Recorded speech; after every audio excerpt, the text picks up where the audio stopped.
नमस्कार, जनता का आईना में फिर एक बार आपका स्वागत है। यूपी के मुजफ्फरनगर में अर्पणा त्यागी नामक टीचर ने जिस तरह से एक 7 साल के बच्चे को, उसके सह पाठियों को एक एक करके उसको थप्पड़ मारने को कहा और उसके मुसलमान होने पर भी उन्होंने आपत्तिजनक शब्द कहे। इसका वीडियो पूरे देश में फैला और पूरे देश में इसके बारे में चर्चा होने लगी। उस वक्त ये कहा गया कि उस टीचर के खिलाफ कार्रवाई की जाएगी, लेकिन एक एनसी लिखाकर छोड़ दिया गया और उस एनसी में भी सिर्फ जुवेनाइल जस्टिस एक्ट के धाराएं नहीं लगाई गई।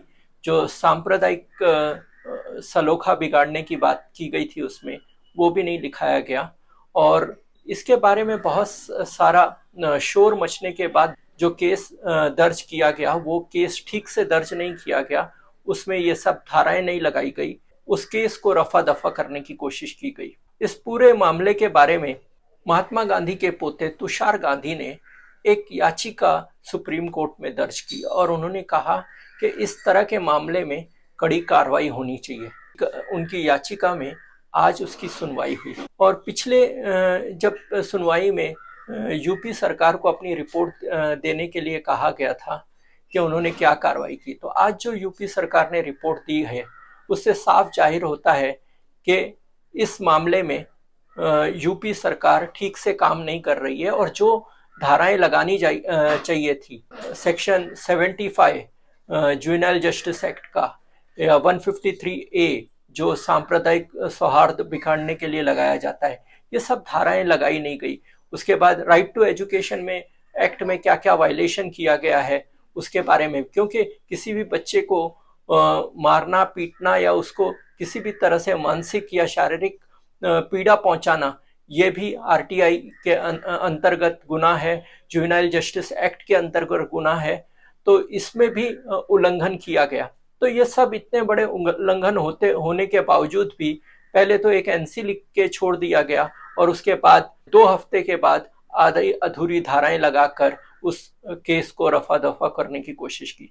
आज ये केस सुप्रीम कोर्ट में जस्टिस अभय ओक और पंकज बिथाल के सामने आया, तो उन्होंने कहा कि ये क्या राइट टू एजुकेशन यही होता है, क्वालिटी एजुकेशन ये होता है, इस तरह से शिक्षा दी जाती है, और सरकार को तो इस तरह का मामले पर कड़ी कार्रवाई करनी चाहिए थी। उनके कॉन्शियस को क्या हुआ, इस तरह के सारे सवाल सुप्रीम कोर्ट ने उठाए। जब सरकारी वकील की तरफ से ये कहा गया, इसमें कोई इतना धार्मिक एंगल नहीं है, लेकिन उसको बड़ा चढ़ाकर दिखाया जा रहा है, तो सुप्रीम कोर्ट ने उस पर कहा कि कैसे आपने धार्मिक एंगल नहीं है, आपने जो जो उस वीडियो में बोला गया है वो सब का ट्रांसक्रिप्ट आपने एफआईआर में डाला नहीं, उससे तो साफ जाहिर होता है कि ये एक गंभीर अपराध किया गया है और आप उसको इतना हल्के में लेकर आपने कोई कार्रवाई नहीं की। कोर्ट ने यह भी कहा कि आप देखिए इसमें कि जुवेनाइल जस्टिस एक्ट की धारा 75 लगती है क्या नहीं, आप ये भी देखिए कि राइट टू इंफॉर्मेशन एक्ट की धाराओं को सही तरीके से लगाया गया है या नहीं है। आप ये भी देखिए कि सांप्रदायिक सौहार्द बिगाड़ने के लिए 153A को क्यों नहीं लगाया गया।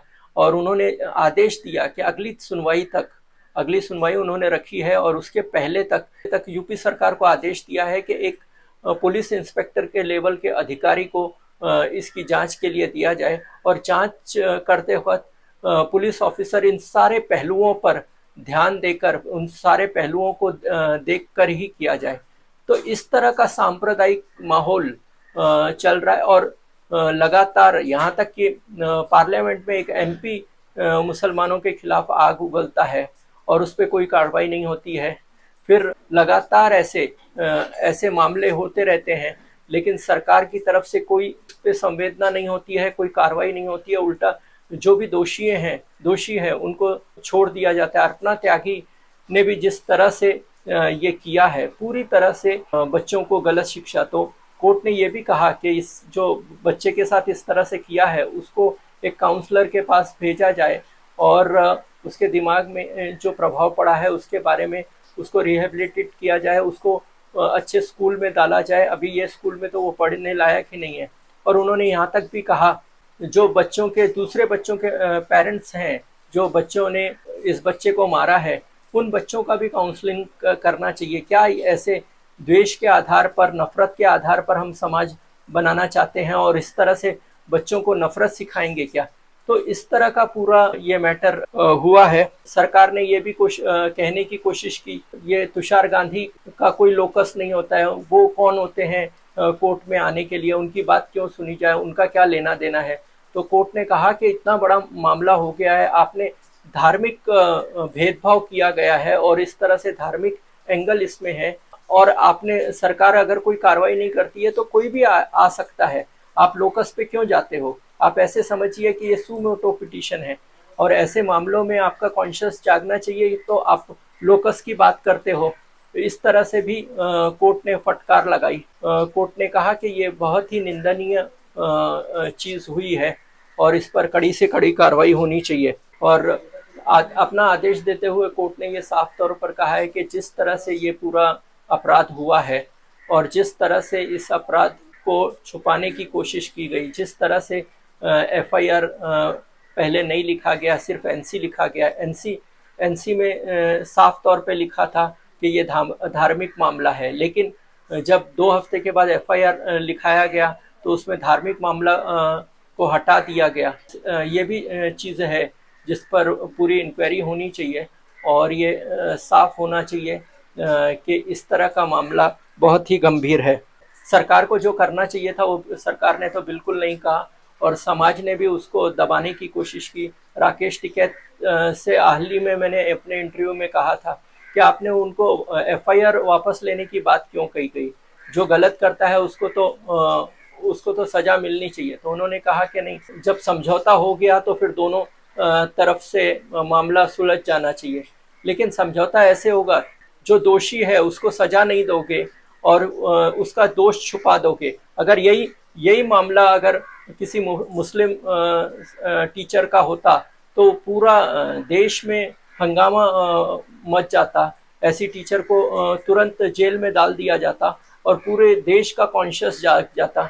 और जबकि एक मुस्लिम बच्चे के साथ ये हुआ तो उस घटना को दबाने की, छुपाने की कोशिश की जा रही है। और राकेश टिकैत जो कि मुजफ्फरनगर के ही हैं और उन्होंने बस एक मीटिंग लेकर दोनों बच्चों को गले मिलने लगाया और मामला बोला कि अब समझौता हो गया है, अब एफआईआर वापस ले लो, हम ये चाहते हैं।